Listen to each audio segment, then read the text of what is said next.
Pla, ara també comentàvem l'Àngel Ferran, o fins i tot encara un personatge que jo tinc en ment que hem de reivindicar molt, el Fermí Vergés, un altre de la colla, diguem. Tots aquests periodistes catalanistes, liberals, que d'alguna manera, per fer-ho fàcil, hem acabat per dir aquesta generació de la Catalunya impossible, que pretenien canviar les coses i potser fer-los a tots una mica més feliços i més cultes i arrelats a la terra, doncs tota aquesta gent en algun moment determinat es van anar trobant les seves carreres. Hi ha un punt molt important, penso jo, per la formació de tot aquest col·lectiu, que és la Primera Guerra Mundial. I en aquest moment, aquests esperits inquiets, aquests joves que el Joan ha sabut retratar gairebé en un... Em sembla que Josep Pla li ha agradat aquests retrats de passaport del Joan del final del llibre. Doncs aquesta gent que d'alguna manera es aniran trobant primer en la Primera Guerra Mundial en la revista Ibèria, més endavant a les publicacions a diaris com La Publicitat o Mirador o El Benegre, tota aquesta generació de periodistes i que després assumiran la desfeta republicana i molts d'ells marxaran a l'exili i molts d'ells moriran a l'exili. És terrible llegir les biografies del Joan i donar-se la descapitalització brutal que suposa la desfeta del 39 pel país, i que tota aquesta gent de sota es queden sense tribunes per escriure, molts d'ells en plena maduresa creativa. Doncs aquesta gent té un moment molt brillant en aquella guerra, en el sentit que lluiten per uns ideals, escriuen, combaten i comencen a fer un periodisme militant i que jo penso que, tot i que a Ibèria és una revista bàsicament el 95% en castellà, hi ha un article que deu ser en català, però encara és una literatura, un periodisme en castellà, doncs és una prova de foc per molts d'ells, que després ho consolidaran, faran el trasbàs, molts d'ells a l'escriptura en català i acabaran sent aquests periodistes que avui veiem aquesta generació, que crec que és l'important, que ja comencem a veure que aquí darrere no hi ha només Josep Pla, sinó que hi veiem a darrere una generació que la convoia i que d'alguna manera ja ens fa veure que això era gens en tindrem, de tant apareixerà un Josep Pla. L'important és quan hi ha un múscul suficient i hi ha un gruix de gent a darrere, i penso que aquest és el valor del treball del Joan.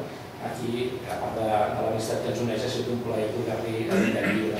Jo res més, només volia assenyalar aquest punt, convidar-vos a llegir el llibre, que és molt amè en el sentit que, sobretot quan entrem en la part més biogràfica dels personatges, vull dir que seguir un bon periodista, algú que ha estat involucrat en el dia a dia del país i que ha estat seguint-lo, et permet també d'alguna manera entendre la història del país. És l'interessant quan agafes aquestes cròniques periodístiques, que darrere hi ha un home que si ho ha viscut intensament la seva professió, és molt probable que la seva biografia tingui un gran interès i per això recomano moltíssim els retrats de passaport que el Joan fa de tota aquesta generació. Res més, moltíssimes gràcies i espero que ens veiem d'aquí 15 dies, no, Anna? Que tenim el dia 20 d'abril, tenim Josep Pla i l'Impent Costa Brava, de Vinyes, un professor de la Universitat de Barcelona, que és un assaig també tan brillant com el del Joan. Moltes gràcies. Molt bona tarda a tothom. És un plaer per mi estar amb vosaltres. Vull agrair a l'Albert Gómez, a l'Anna Aguiló i sobretot en Joan i en Quim per haver fet la imprudència d'haver-me convidat a intentar presentar el llibre o a parlar-vos del llibre i tenir l'oportunitat de fer el que estic fent a Barcelona i vendre el logo de Palafrugell París-Londres, avui s'escau amb el títol aquest de Per França i Anglaterra, i posar Palafrugell una mica més en el mapa, tot i que evidentment tots els que estem aquí sabem que deu estar força, però penso que també és la feina de poder explicar per Barcelona, que aquí Palafrugell s'està fent molt bona feina i aquesta prova de programació que està fent la Fundació Plan és un magnífic exemple.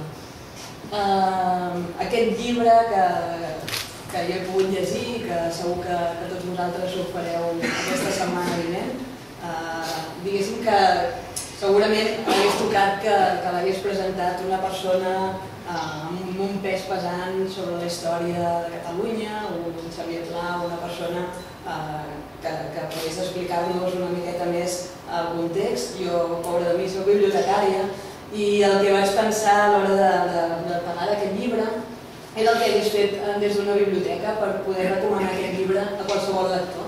Jo he pensat en 10 punts, 10 idees, us donaré 10 idees per les que us recomano llegir aquest llibre. La primera, i és evident, i realment la primera i la segona són bàsiques, penso que forma part del per què estem avui aquí, és donar-vos a conèixer l'autor i l'editor d'aquest llibre. En Joan Safont, per mi és una de les persones que més em complau haver conegut en aquests darrers mesos. Em sap greu que no estigui per aquí amb nosaltres en David Parreño, aquest jove de Palafrugell de 16 anys, que serà un dels periodistes que li seguirà la pista en Joan. En Joan té 29 anyets, en David en té 16, són una tongada de periodistes i de futurs tot temps del país importantíssims. En David li va fer l'entrada a la Viquipèdia, explicant una mica la seva trajectòria. En Joan, abans d'això, ja havia fet la seva pàgina web i us parlo una miqueta d'ell amb les seves paraules i fent un recull de la seva obra. En Joan es defineix com a periodista, guionista i escriptor. Va néixer a Mataró el 1984, va estudiar dret, va exercir molt poc el dret, tan poc com per adonar-se que no era el seu futur, que no volia exercir com a advocat, i es va fer un màster en reporterisme i periodisme avançat a la Facultat de Comunicació Blanquerna, a la Universitat Ramon Llull, i va començar a treballar en el món del guió de documentals i audiovisuals, a banda de participar des de molt jove en el Full de Mataró, a l'Òmnium Cultural o a la revista Valors. A mi, com a bibliotecària, i per això m'agrada destacar-ho, m'ha agradat que quan es defineix, que quan parla d'ell, explica la importància que per ell va tenir que la seva família el portés de petit cada setmana, cada cap de setmana, a la llibreria Rabafales de Mataró. Això, diguéssim, després a Finlàndia, diguéssim, tenen el model educatiu que tenen, precisament per això, perquè totes les famílies tenen l'hàbit de portar els seus fills tots els dissabtes a les biblioteques públiques, hi ha biblioteques, hi ha llibreries. Quan Joan era petit no hi havia gaires bones biblioteques a Mataró, ara comencen a haver-n'hi, però diguéssim que el fluid és això, és una persona que amb 29 anys té una trajectòria que espanta. Penso que per nosaltres, per mi és un honor estar a la taula amb ell, penso que ens sentirem molt a parlar d'en Joan i per això us volia parlar força d'ell. Comenta, per exemple, se'n recorda del seu primer llibre, La història de Babar, com a primera lectura, i després va passar a Flaubert, a Solà, a Josep Pla, és un amant de Josep Pla i segur que en parla prou. Thomas Mann, Joan Sales, Philip Roth, Marcel Proust, Montaigne, Kierkegaard, Hilde Viedma, Nabokov, Frost, Constantinos Cavafis, Eugeni d'Ors estan entre els seus escriptors de capçalera, seguit, evidentment, de clàssics com Xammar, Segarra, Soldevila, etc. L'any 2012 va presentar la seva tesina titulada Ibèria, 1915-1919, el compromís d'una generació de periodistes moderns, que és el que va donar pas a l'edició d'aquest llibre. En Joan freqüenta l'Ateneu barcelonès, del qual és un referent, és un dels activistes de l'Ateneu, el trobareu sovint per allà, i també d'Òmnium Cultural. Dirigeix el diari El Matí Digital, col·labora en publicacions com Revista de Catalunya o l'Avenç i fa diversos guions de documentals com Vides al Paral·lel, un documental que es titula Ordres Militars, segueix la llegenda, o un documental sobre Jesús Monzón. Vull destacar també un article que em va interessar molt i que la gent també de la seva generació han pogut parlar, ha donat que parlar, que és un article que va escriure fa un parell de mesos, si no recordo malament, a la revista Valors, que es titula Una generació de lectors lliures. I m'agradaria llegir-vos una miqueta la base, perquè penso que és molt rellevant la idea clau que transmet, i diu així: hem de continuar sotmetent un sumaríssim històric al prosista més important de les nostres lletres? Per contra, hem de mantenir els llorers de poeta nacional o poeta del poble, com algun diari l'ha arribat a anomenar, a un poeta complex, obscur i allunyat de la popularitat i la glòria que donen que la gent menuda conegui els versos de cor? Hem de seguir mantenint l'autor més prolífic del nostre teatre precisament perquè gaudia del favor del públic i d'èxit en totes les facetes de la seva obra? Hem de dir amén als dogmes del pontífex dels 60, tan fal·libles com els d'avui i molt menys lliures dels que podem arribar a pensar? I alhora, i encara més important, podem llegir tots els autors que defineixen la nostra literatura amb un altre dictat que no sigui el del nostre gust i el plaer experimentat per la pròpia lectura? I aquí, la nostra generació, penso que per fortuna, té l'oportunitat de poder llegir a pla sense ser suspecte de res i pot valorar Espriu en la seva colossal mesura i admirar-lo alhora que s'admira a Segarra, a Riba, a Carner, a Foix, a Màrius Torres o a Salvat Papasseit. O pot dir sense embuts i sense haver de demanar perdó que Incerta Glòria és la gran novel·la definitiva sobre la guerra, sense que això desmereixi per a res l'obra de Mercè Rodoreda, posem per cas. Som la primera generació lliure de llegir el que ens plagui, sapiguem aprofitar-ho. Penso que és important aquesta reivindicació, aquest canvi generacional, aquest trencament de complexes. I ara tindreu l'oportunitat d'escoltar-lo i d'acabar d'enamorar-vos d'ell. I el segon punt, ens vaig fent aquí la roda dels 10 punts, és conèixer aquest senyor que tinc a l'esquerra i que és una revolució, i sí que és una revolució allà on va, i segur que, com ha dit ell, és la 5a vegada que corre per aquí, però realment ell segur que tots n'heu sentit a parlar i que n'heu llegit ja alguna de les obres que ha editat. Bé, de fet només està aquí perquè el seu segon cognom és Pla, a mi no m'enganyarà, perquè sabeu que és escriptor, advocat i editor. També té una entrada a la Viquipèdia, no està feta per en David Parrenya, del Palafrugellent, però el que és més divertit i més important, perquè aquest senyor té una entrada a l'Enciclopèdia Catalana i diu exactament que té un pseudònim. No sé si ho sabies. Tens un pseudònim.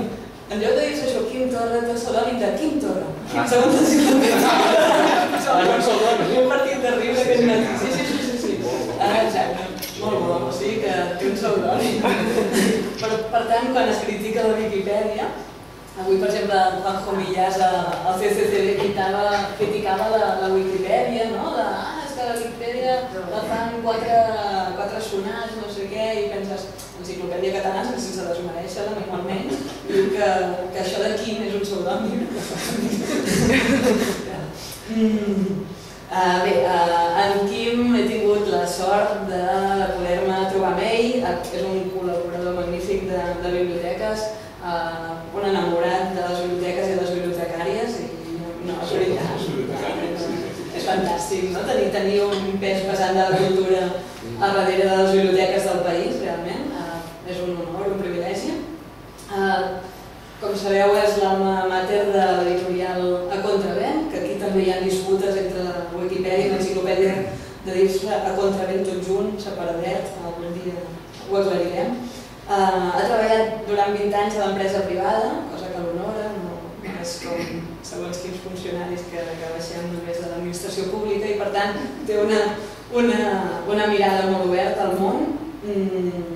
El 30 d'abril va ser elegit al Consell Permanent de l'Assemblea Nacional Catalana i ens sentirem a parlar moltíssim, sobretot a partir d'aquest 11 de setembre, perquè és el director de tot el que passarà al Mercat del Born, al Centre Cultural del Mercat del Born, per tant té un padrí magnífic, ara en parlàvem fa un moment, penso que serà interessantíssim tot el que allà passi aquest any vinent. Ell ha escrit diferents obres, per exemple, va obtenir el Premi Carles Rahola d'Assaig per la seva obra Viatge involuntari a la Catalunya impossible. També ha rescatat l'obra i la trajectòria de diversos periodistes catalans de l'època de la Segona República, entre els quals hi ha Just Cabot, Francesc Madrid, Àngel Ferran i Lluís Capdevila. A Contravent ja té publicat una cinquantena, si no recordo malament, de títols amb diferents col·leccions. La col·lecció Abans d'Ara, que és la que també publica aquest llibre d'en Joan, té 25 títols. la col·lecció Temps Present, que en té 2, Vela de Ganivet, 16, Latitud Nord, 3, Cadaqués, 3, Mar Negre, 1 i Assaig 21, 1. Això des del 2008, si no m'equivoco, és a dir, un ritme francament imparable. S'ha atrevit a venir a Palafrugell i presentar un segon escriptor a Palafrugell, no parlar només de Pla, com sabeu ha parlat de Joan Granés amb el Mirall Inhumà, que va presentar fa 3 anys, són ja. Pels que no conegueu el llibre, en Joan Granés va ser un palafrugellenc que va viure pocs anys, va néixer el 1905 i va morir el 28. Diu que és una vida empordanesa, una persona molt observadora, concentrada i crítica. Diguéssim que, juntament amb el llibre d'en Joan, els que no l'hagueu llegit us heu de comprar el Mirall Inhumà d'en Granés. També li hem de donar l'enhorabona perquè la traducció dels papers pòstums del Club Pickwick ha rebut fa pocs dies, fa poques setmanes, el Premi Ciutat de Barcelona de traducció d'en Miquel Casacuberta. Ha publicat, a més d'en Joan, a grans noms, els que formaran part, diguéssim, d'aquí 50 o 70 anys d'aquestes biografies, l'Enric Vila, en Salvador Sostres, l'Abel Cotillas, l'Héctor López Dufrí, Ferran Sáez, s'atreveix amb els joves, cosa que passa poc sovint en aquest país, i a més hi creu, i raó d'això és que avui, un divendres al vespre, està aquí amb nosaltres. I bé, això, cal seguir a contravent, tant sí com no. Un altre punt, una altra tercera idea per la qual m'agradaria que avui us emportéssiu el llibre d'en Joan o ben aviat el llegíssiu, és el valor afegit, o sigui, el treball que hi ha aquí al darrere d'aquest llibre. Deia Lichtenberg en els seus quaderns de notes, una edició de l'editorial La Geminada de l'Oriol Ponsatí, un altre dels editorials que ens ha jugat en biblioteques en aquest projecte 10x10, i un altre editor gironí que segur que coneixeu i si no l'heu de seguir. Doncs una de les cites d'aquest quaderns de notes deia que aquest autor ordenaria la prohibició d'imprimir cap llibre important sense índex complet. Diu que podria ser una cosa molt útil, això el 1700 i pico no he comptat el nom. Doncs en Joan no només fa un índex complet, sinó ens porta un material d'acompanyament importantíssim, una bibliografia ben extensa, un índex onomàstic, una sèrie de notes, un apèndix documental i un epíleg. O sigui, diguéssim que una bibliotecària t'hagués posat un 10 a la signatura de bibliografia, t'hagués proporcionat tot en un corpus de llibre. Els professors de biblioteconomia estarien encantats amb el teu llibre. És per espantar. Per tot. Te'l catalogaríem pel davant i pel darrere. Després pels humanots, el que comentava en Quim, tota aquesta sèrie de retrats dels humanots que ens dona l'oportunitat de conèixer de prop en Garcia, en Clàudia Ametlla, en Romà Jordi, en Rovira i Virgili, Prudenci Bertrana, l'Eugeni Xamar, Josep Maria Llunoi, en Feliu Elias, alias Papa, Pere Iglada, l'Amadeu Hurtado, tots ells a la Viquipèdia, menys en Màrius Aguilar i l'Alexandre Plana, que me'ls he saltat, i que en David Parrella no deu estar aquí perquè deu estar fent les entrades a la Viquipèdia d'aquests dos personatges. Diguéssim que aniré fent notes palafrugellenques, comentar-vos que Prudenci Bertrana va presentar l'original de Josafat a la Festa de la Bellesa de Palafrugell el 1905. El jurat no li va concedir el premi, l'any següent es va editar i tenim la primera edició a la biblioteca de Josafat. També comentar-vos això, que trobo interessant, penso que és molt interessant la llista d'agraïments que fa en Joan, perquè també penso que formen part de tots aquests personatges, totes aquestes persones que d'aquí 50 anys se'n parlaran, i d'aquí 20 espero que també, si es desembussa una mica el tap generacional que a vegades veiem que hi ha a la cultura d'aquest país. Per tant, un Dream Team fantàstic que en Joan ens descriu perfectament, un equip de futbol, són 11 o 12 personatges, per tant, fantàstic. Una altra idea, una altra proposta per als que penso que és interessant llegir-se el llibre és que els palafrugellencs hi buscarem Josep Pla com a desesperats. tot i que no estan aquests 12 retrats, perquè clar, forma part de la generació de periodistes posterior a aquest Dream Team. En Joan el cita a 42 pàgines d'aquest llibre. És l'autor més referenciat després dels retrats dels protagonistes. Ens descriu perfectament l'ambient de la penya de l'Ateneu. A la pàgina 120, per exemple, diu una idea clau. L'Ateneu fou un centre absolutament francòfil, sense excepció, totalíssim. I referint-se als companys de tertúlia, diu: com arborats francòfils que érem, la tertúlia aprofitar totes les ocasions per celebrar tot el celebrable i per a fer festes. Ens descriu perfectament des de la mirada de Pla què passava durant aquesta temporada que descriu en Joan per l'Ateneu i posa de relleu a la pàgina 190, per exemple, la figura de Xammar. I venint de Pla, penso que és remarcable la descripció de Xammar com m'ha ensenyat més que tots els llibres plegats. És l'home més intel·ligent que jo conec, el que té un cop d'ull més segur i un coneixement més vast del món. És encara la naturalesa d'home més humana que he tractat, la persona menys primària, el senyor que té la raó més desperta i l'enteniment més clar. Venint de Pla, aquesta descripció és fantàstica. I diu, un supercatalà perfecte i un gran fenomen lingüístic que aquí està molt tractat. Un altre punt, el 6è, perquè ens genera curiositat per la premsa local. Com a bons empordanesos direm, ostres, però què passava també en la nostra premsa local, com es tractava aquest temps que es descriu a Ibèria aquí. Aleshores anirem corrent a la Fundació Pla, anirem a l'arxiu municipal, veurem que tenim tota la premsa digitalitzada. Després us l'ensenyo, aquí tenim la Conxa a primera fila i no l'haurem d'emprenyar massa perquè ho tenim tota a la pàgina web. I veurem que tenim aquest gran llibre editat i que el trobarem també a la biblioteca, els 120 anys de premsa local a Palafrugell, del Palafrugellense a la revista de Palafrugell, del 1882 al 2002, d'en Salvatell, en Torró i l'Esteve. Després passarem a l'enllaç perquè ho pugueu veure. I veurem que Josep Pla va començar la seva trajectòria al Baix Empordà, la publicació més consistent en la qualitat de l'escriptor, la seva durada. Diu, si descomptem el full parroquial i com a proposta ideològica i cultural que va sorgir el 1909 de la voluntat de l'industrial Joan Miquel Abelló de disposar d'un mitjà que reflectís els seus idearis catalanistes i conservadors i que defensés els interessos de la patronal surera. El primer número es va publicar el 1909 i contenia un escrit de presentació d'en Francesc Cambó. I he buscat la pàgina, he trobat, és fàcil de trobar, la pàgina 40, el número 355 d'aquesta publicació del 10 de setembre de 1916 i va molt vinculat amb tot el que el llibre explica. Hi ha l'entrada sobre l'11 de setembre de 1714 i diu: amb aquest nombre extraordinari és el nostre propòsit retre homenatge a la memòria dels herois que per Catalunya lluitaren en aquelles tristes jornades de 1714.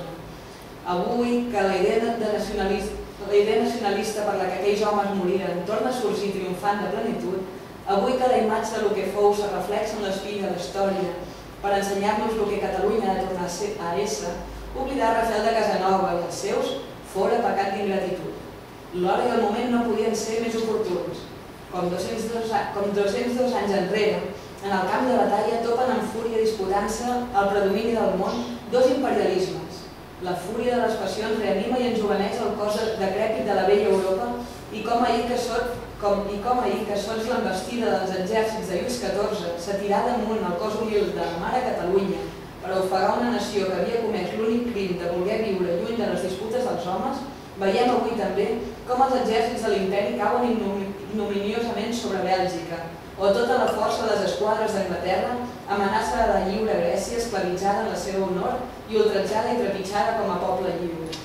Per tant, aquí ben a propet també se'n parlava, també era un tema molt candent i no sé si llegien en Ibèria, però segur que les tertúlies del Fraternal aquesta publicació també era prou important.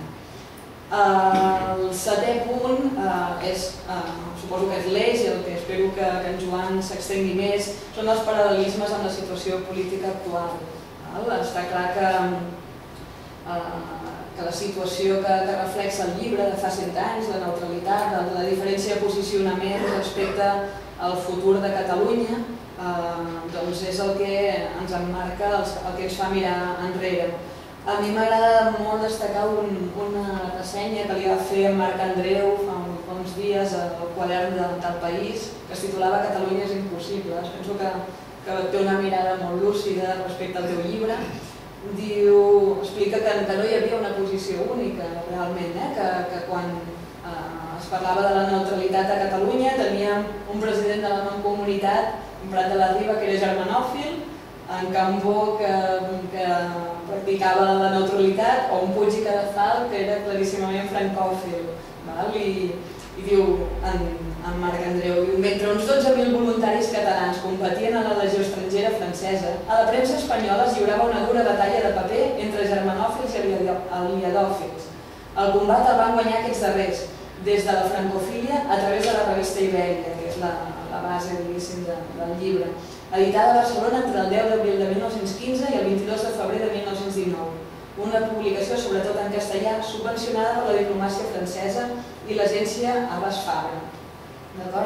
Diu, Safont s'aproxima a l'univers del catalanisme liberal que professionalment va excel·lir, sobretot en les lletres, però que políticament no va reeixir. Per tant, el que se'ns descriu en aquesta ressenya i a l'obra és un combat de paper, un combat de periodistes entre forces intel·lectuals. I penso que això és interessantíssim perquè també és el que està passant avui en dia. I això, en Joan, penso que ens podrà donar una visió d'aquests fets. Un dels referents que podem veure és com està tractant la premsa internacional el procés de sobiranisme, el diàleg sobre el sobiranisme que estem tenint tots aquests mesos aquí a Catalunya.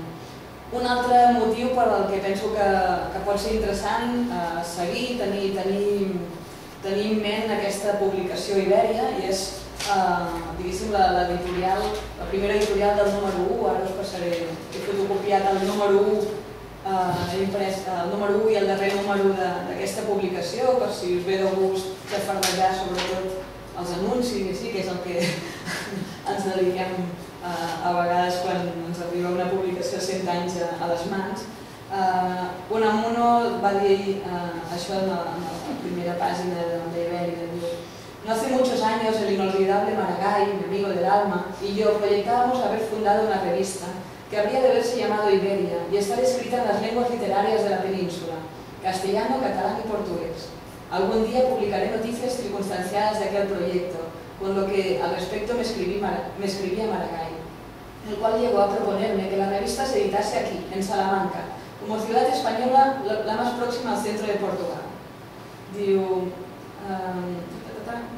Iberia, he aquí que nuestro viejo proyecto, el de Maragall y mío, resucita el conjuro de la guerra europea, porque esta guerra va a tener la virtud, entre otras cosas, de despertar sentimientos nacionales dormidos, de hacer que los pueblos vuelvan a sí y hagan examen de conciencia. Por lo pronto ya Alemania, al romper el pedazo de papel, así se llamó el canciller Bethmann Holger, que era el acta en que, con otras potencias, consagraba la independencia y la neutralidad de Bélgica, le ha liberado a esta de ese pedazo de papel y le ha dado la futura independencia no neutralizada ni mediatizada. La ha convertido en una verdadera potencia, grande o chica, ¿qué importa?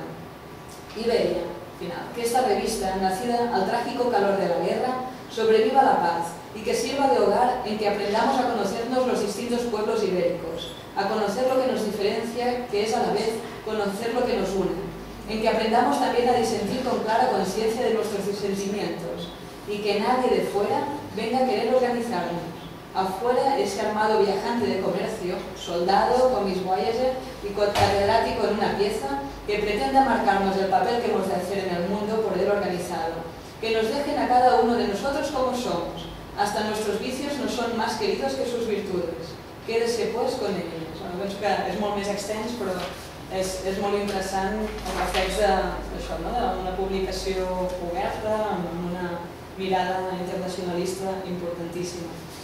Un novè punt, i per això tinc aquest catxarret per aquí, i com a bona bibliotecària vaig a fer publicitat del que tenim com a patrimoni a Catalunya. La Biblioteca de Catalunya té aquest portal, l'Arca, que és l'Arxiu de Revistes Catalanes Antigues. Aquí, amb un cop de clic, de forma gratuïta, facilíssima, posant al Google Arca, Ibèria o Revista Ibèria, Biblioteca de Catalunya, com preferiu, com recordeu, trobareu absolutament tots els números digitalitzats. No cal que anem a la Biblioteca de Catalunya ni li demanem a en Joan com s'ho va fer per exprémer aquesta publicació.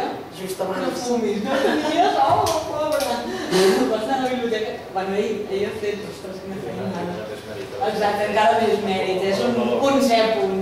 Correcte, doncs això, us el miraré d'ensenyar, vaig a passar-vos, si de cas, perquè podeu xafardejar la publicació amb els seus anuncis, els seus tests. Aquest és el primer i l'últim número perquè tingueu una idea de quina pinta feia aquesta publicació. Com a desè punt i últim, una petita reflexió. El títol del llibre, penses, ostres, que atrevit, no? Realment és un atreviment. Fa uns anys vaig sentir una entrevista a l'Oriol Bohigas que deia que aquest país es forjava a través de persones que tenien idees estranyes, snobs, diferents, que en aquell moment serien criticades i que després serien seguides. Penso que estem davant d'un cas clar. Ostres, alguna persona que se li ocorressi fer una mirada 100 anys enrere per parlar-nos del que està passant ara i posar-ho en valor. Penso que és un... Felicito, diguéssim, per la proposta, felicito en Quim per haver-t'ho recolzat i estic segura que sentirem a parlar molt de tu en els futurs anys i ens seguirem la pista. I res més, Laia, gràcies.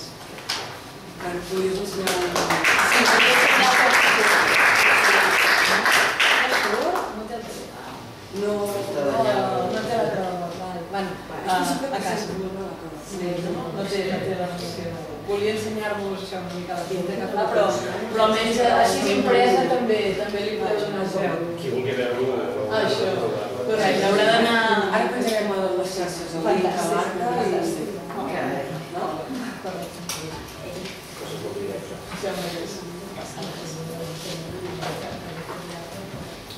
Bona nit. Després d'aquest magnífic elogi que ha fet la Carme i també les paraules d'en Quim, jo que sé que us dono les gràcies, us agraeixo l'assistència, us signo el llibre als que l'hagi comprat i me'n vaig, perquè ja més ensabonat i encervellat, em sembla que no quedaré. Però bé, fa molta il·lusió ser avui aquí a la Fundació Josep Pla, precisament perquè Josep Pla en aquest llibre, en aquest equip de futbol que deia la Carme, i que no n'havíem parlat però una idea que ja tenia, és el jugador número 12, diguéssim. Són 11 i en Josep Pla, que no va escriure a la revista Ibèria, tot i que hi ha un José Pla que hi escriu que no té res a veure amb en Josep Pla, doncs és una aparició constant en aquest llibre.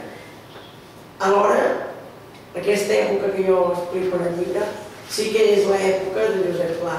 És l'època que ell arriba a Barcelona, és l'època de les acaballes de la guerra, l'època que ens explica el Quadern Gris, l'època de cara a les darreres disputes entre francòfils i germanòfils, l'època d'aquell paral·lel esplendorós com el que hem pogut veure a l'exposició fins ara, em sembla que acaben de clausurar-la al CCCB, però és el moment que el paral·lel agafa aquella volada de carrer internacional i carrer de tots els espectacles.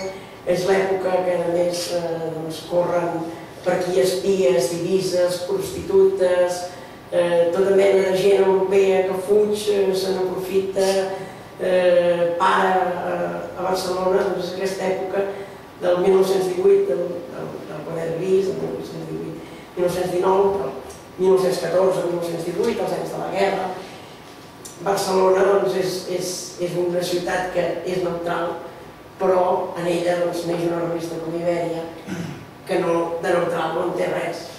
És absolutament bel·ligerant a través de les lletres.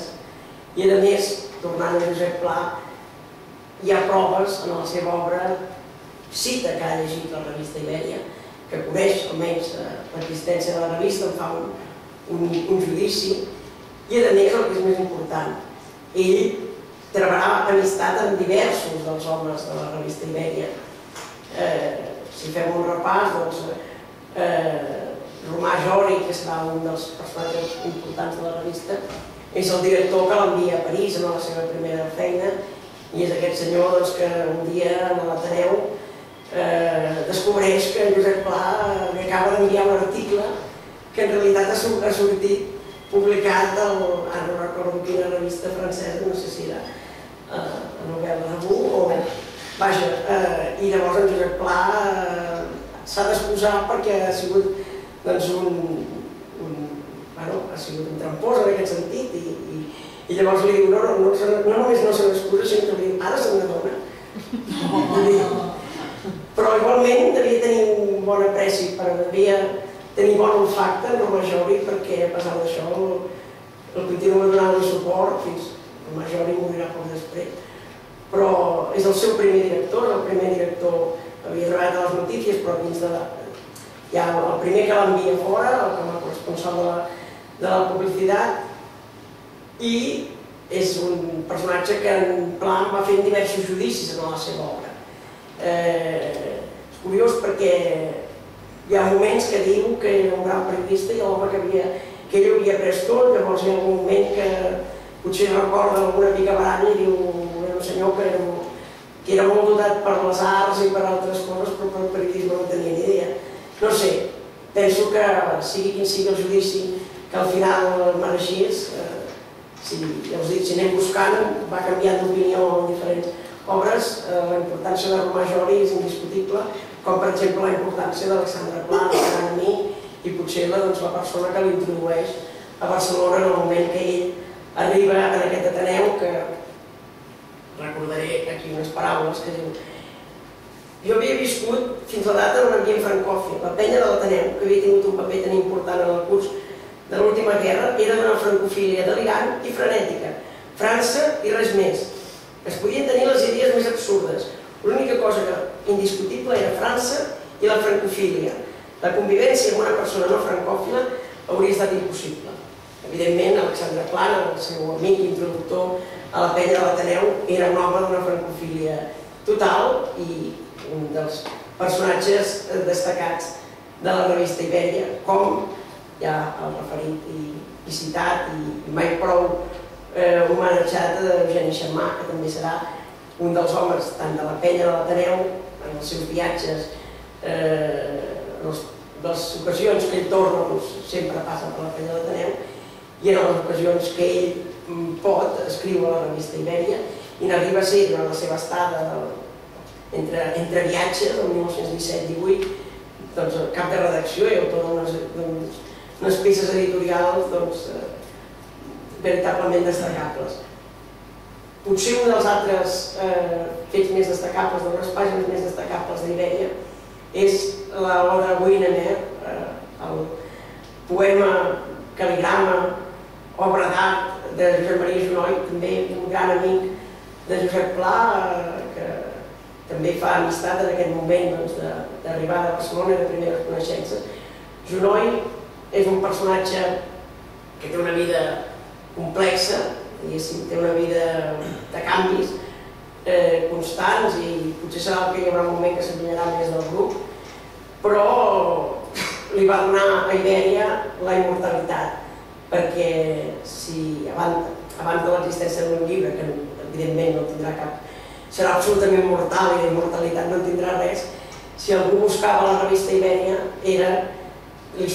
li apareixia referències a diverses obres o internet per aquest poema d'homenatge a un aviador caigut en el camp del Nord que va merèixer els elogis del mateix Apollinaire.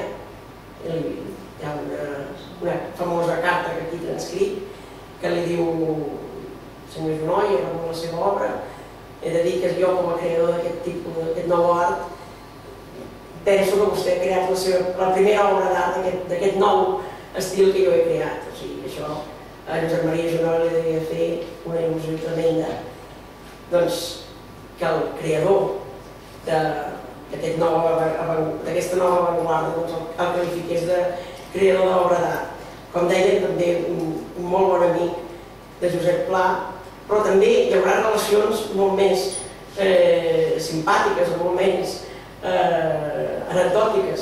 Màrius Aguilar, que és un altre d'aquests personatges que apareixen a la revista Ibèria, una de les plomes importants de la revista Ibèria, un home conegut per les facècies que se n'expliquen d'ell. Era un fill de jutge castellà, criat aquí a Figueres, trasplantat després a València, des d'on va tornar a Catalunya, amb uns bigotis a la d'Artagnan, amb un barret d'ample, sempre embolicat amb històries amoroses, i que comparteix fonda, comparteix dispesa amb Josep Pla.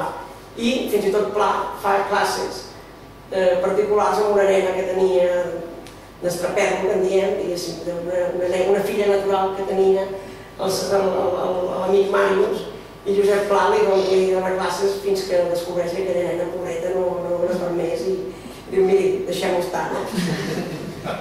Es comparteixen despesa i allà Pla és on descobreix la cosa que més li crida l'atenció de Màrius Aguilar, que repetirà la seva obra, així com els judicis sobre Jori són canviants i un dia diu que era el seu mestre i l'altre dia diu que era un senyor que no tenia ni idea. De Màrius Aguilar, en la seva obra, constantment repetirà que és un senyor que mira si les fa grosses, que menja els ous ferrats amb forquilla i ganivet. I això, doncs, li va... Jo també els menjo amb forquilla i ganivet. I Josep Pla, doncs, es veu que això li va cridar molt l'atenció, li va fer molta gràcia. I sempre el descriu així, com un home tan excèntric que menjava els ous ferrats amb forquilla i ganivet. D'altres potser no tindran tanta relació amb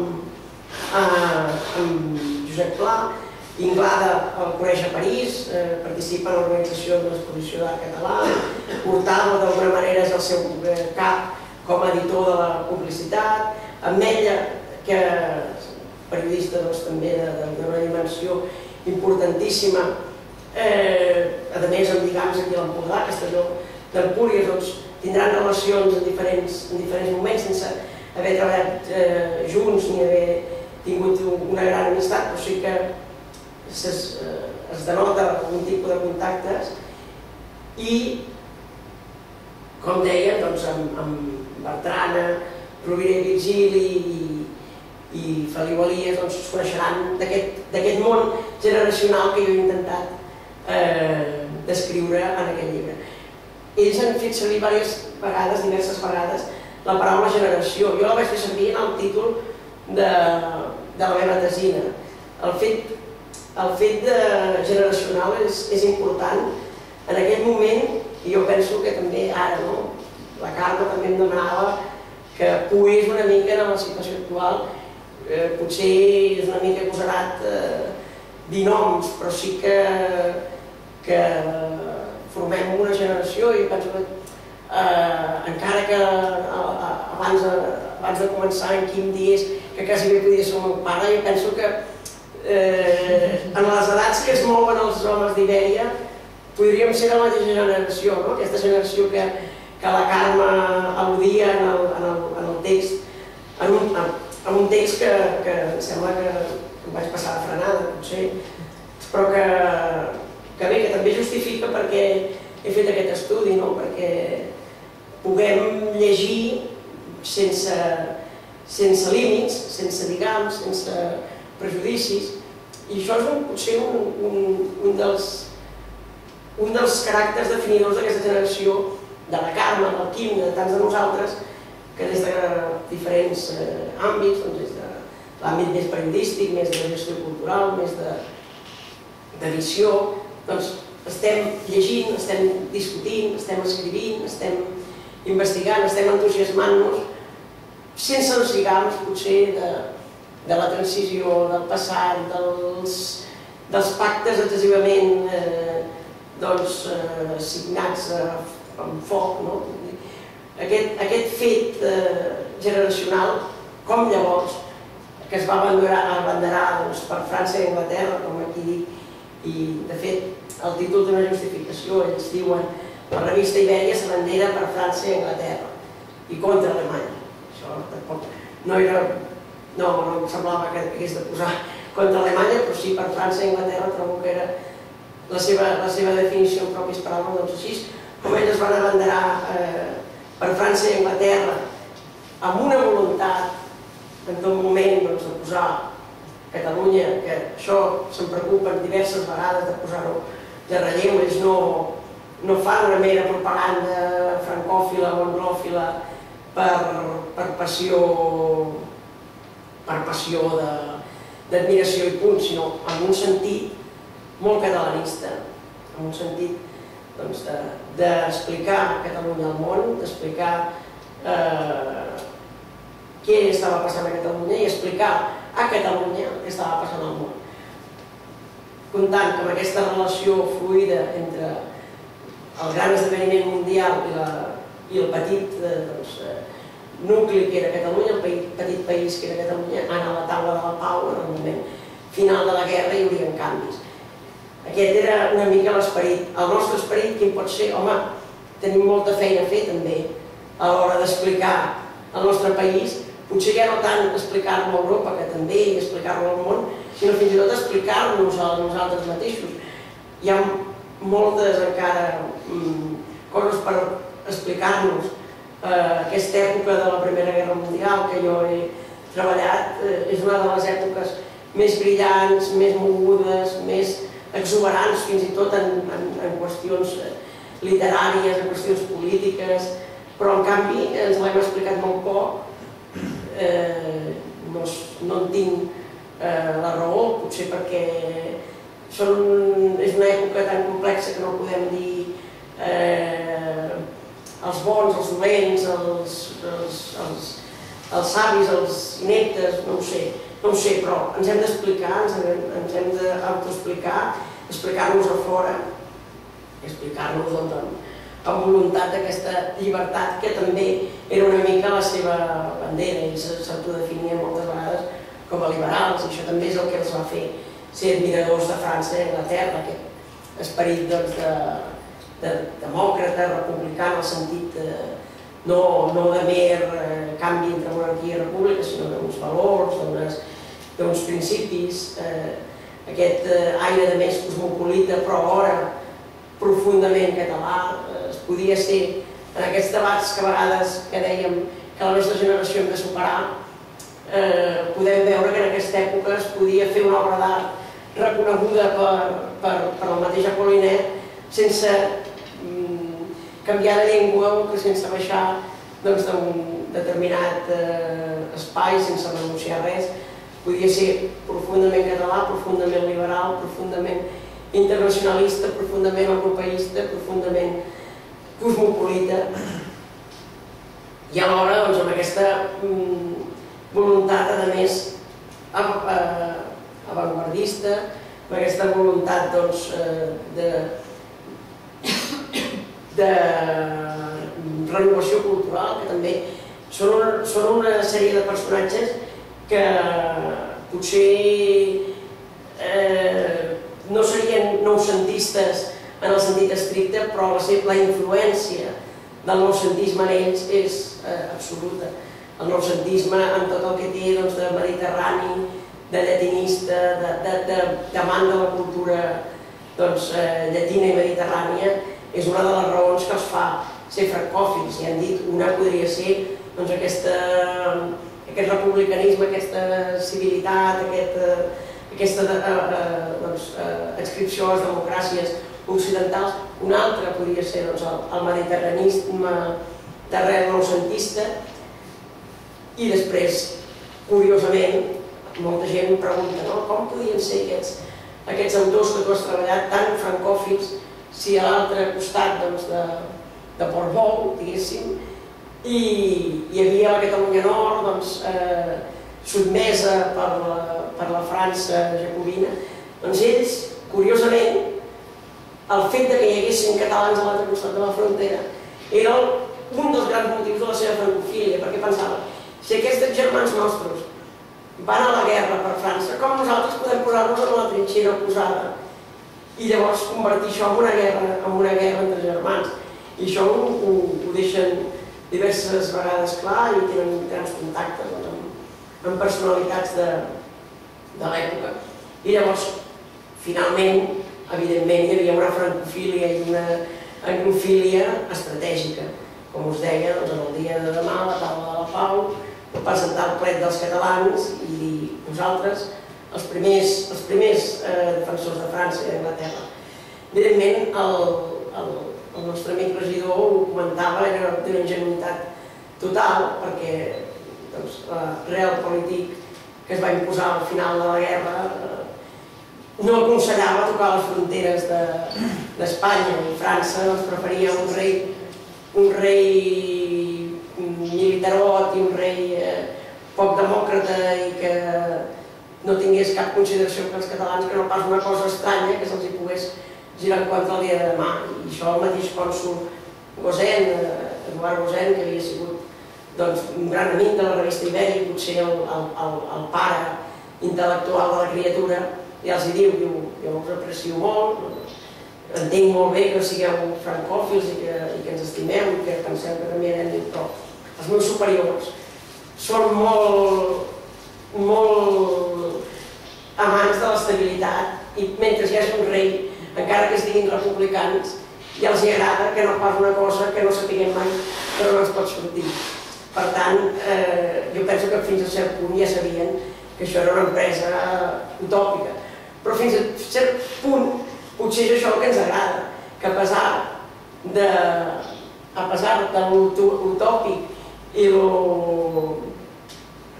l'ingenu potser de l'empresa, no van defallir fins l'últim moment i es van abanderar per França i Anglaterra, com després s'abanderaran amb altres empreses de renovació cultural, de nova premsa, de política. És curiós que després molts d'ells seran militants d'Acció Catalana, que és també, en certa manera, una empresa política fallida, i encara alguns d'ells, sobrevivents, que viuen a Perpinyà, on hi ha la Segona Guerra Mundial i al final de la Segona Guerra Mundial, amb l'alliberament de França, encara pensen, preparem-nos, fem la revista Quaderns d'Estudis de Perpinyà, perquè ara els francesos i els aliats tiraran davant en Franco i nosaltres podrem entrar i posar-nos al capdavant i podrem pensar què s'ha de fer i restaurar la democràcia i la Generalitat o l'autonomia.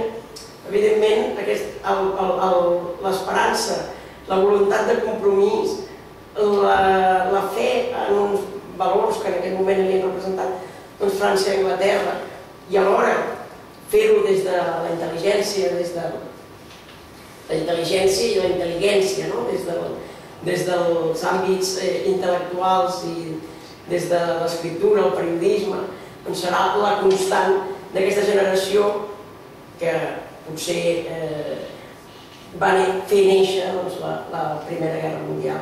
Jo dic que la Primera Guerra Mundial els va unir i la Primera Guerra Mundial els va donar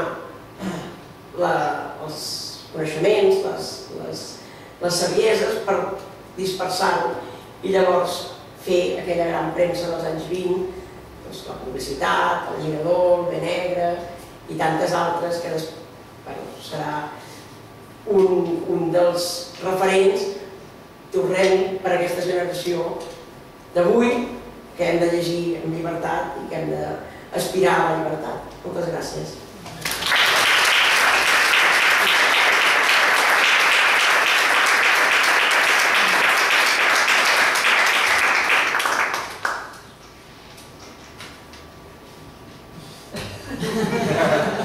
Bé, després de les tres intervencions, no és just que per una vegada que em toca suplir el regidor em posis amb aquests monstres.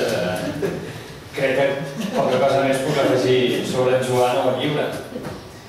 Però bé, en tot cas sí que jo, llegint el llibre i evidentment des del vessant polític, sí que és evident que hi ha hagut una qüestió que m'ha cridat l'atenció. És evident que el nostre país, Catalunya, i ara també en Joan s'hi referia, sempre hem dirigit l'esguard, la mirada cap a Europa. Matiso, cap als altres països del nord d'Europa, perquè nosaltres també som Europa. I aquesta mirada ha estat sempre per emmirallar-s'hi, per buscar-hi referents. I penso que en un moment com l'actual, de crisi a tots els nivells, hi tornem a fixar especialment la mirada, no? Per molts motius, però especialment pel nacional. No deixa de ser curiós que després de 95 anys hi hagi paraules que encara mantenen bona part de la seva vigència, del seu sentit. M'hi referia abans, quan parlava de la ingenuïtat. La nit de la celebració de la victòria a Barcelona, el director de la revista Ibèria, en Claudi Ametlla, dirigint-se als seus companys, va dir el següent: la major part de Catalunya ha estat, per esperit de justícia, al costat dels aliats. Nosaltres, ara, demanem als representants estrangers que facin saber aquest fet als seus països. I si algun dia Catalunya ha de resoldre un plet, que és de justícia, els hi demanem que no oblidin aquest moviment, aquest gran moviment de solidaritat de l'ànima catalana. Permeteu-me que jo també sigui ingenu. Tant de bo un cop sigui expressada la voluntat del nostre poble, en el cas que algun dia això s'esdevingui, esperem que Europa ens faci costat, perquè de l'altra banda de l'Ebre més mal que Déu ens agafi confessats. Vull dir que en el fons sort en tenim d'Europa. D'altra banda, voldria aprofitar la meva intervenció per posar en valor la tasca que fan tant l'editorial Contravent com la Fundació Josep Pla. L'editorial, per la seva ferma voluntat de recuperació de la tradició literària i periodística catalana, especialment de l'època de la Segona República Espanyola i l'exili. I pel que fa a la Fundació, algú de Madrid Marmalaïta. I pel que fa a la Fundació, pel seu treball i compromís amb l'obra i la figura del nostre escriptor i fill predilecte, és evident, però també amb la literatura catalana en general, com demostra la presentació d'avui, o iniciatives pioneres com el mapa literari català. I ja per acabar, voldria tornar a referir-me al llibre que avui presentem. He gaudit molt llegir-lo, també en part perquè m'ha fet reviure, perquè ha forgat en la meva pretèrita vocació d'historiador. Una vocació temporalment frustrada per circumstàncies i caramoles de la vida, però bé, d'altra banda també la vida m'ha portat a poder estar aquí avui amb vosaltres. Però que estic segur que algun dia reprendré. També, en el fons, mentre el anava llegint, em recordava un llibre que vaig llegir ja fa bastant de temps, del Paul Preston, que parla d'idealistes sota les bales, que hi ha un cert paral·lelisme perquè ell del que parla és dels periodistes que van venir a cobrir la Guerra Civil Espanyola i de la visió que van donar i que, en el fons, tots al final van acabar fent propaganda o fent campanya a favor d'algun dels bàndols i el tractament que van tenir cadascú en el bàndol en el qual van anar a cobrir. I en aquest cas, en el fons, em feia gràcia poder llegir com, en canvi, els escriptors catalans, els periodistes catalans, van parlar sobre una altra guerra en la qual ells es van, en aquest sentit, i en el cas d'Ibèria, van apostar per fer propaganda de manera aliadòfila i amb aquesta francofília que es va viure. Bé, en Joan, en el seu prefaci, ens diu: si amb la lectura de Per França i Anglaterra, la Primera Guerra Mundial, dels aliadòfils catalans, es pot acomplir per al lector aquesta aproximació a una revista de gairebé fa 100 anys, alhora que se li ofereix la panoràmica d'un moment fonamental de la història, com és el lustre acabat del 1914-1919, que per motius que no venen al cas comentar, no ha estat estudiat amb l'interès que es mereixeria, i se li permet conèixer uns homes que van constituir per ells mateixos una de les millors generacions de periodistes, intel·lectuals, artistes i polítics liberals, catalanistes i republicans, l'autor del llibre es donarà per satisfet i veurà compensats amb escreix els esforços de la investigació i la voluntat d'oferir una lectura plaent i gens engabanyadora. Doncs Joan, creu-me que pots donar per satisfet. Moltes gràcies.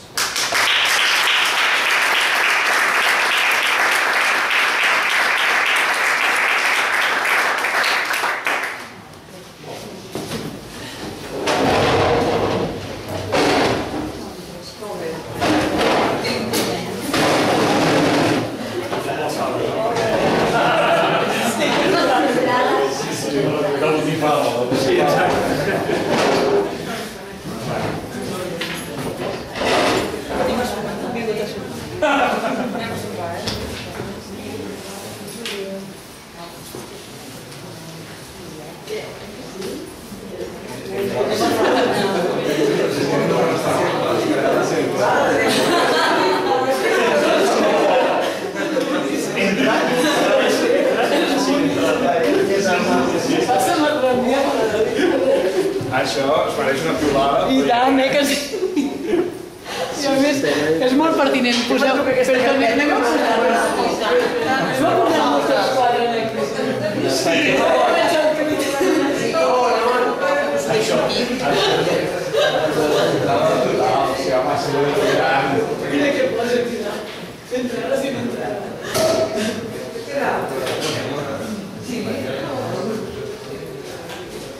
Un missatge, això. Això és missatge. Això és més profund. És per ell profundíssim. Molt bé.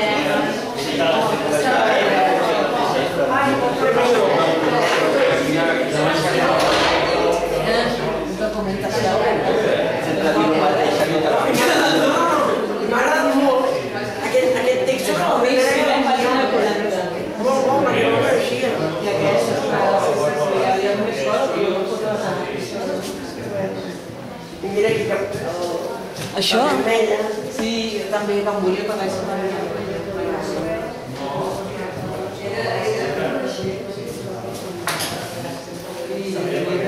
Així pots tenir que anar a les amigues. No dic el fulari o la barreta, no sé d'això. He quedat paradíssima. És una llista d'Unamuno. Mai de la vida m'hagués pensat que Unamuno pogués dir això, perquè Unamuno és una periodista impressionant. I he quedat parada. És interessant, no? Una metodologia del folklore, no? La sevillana, les sardanes...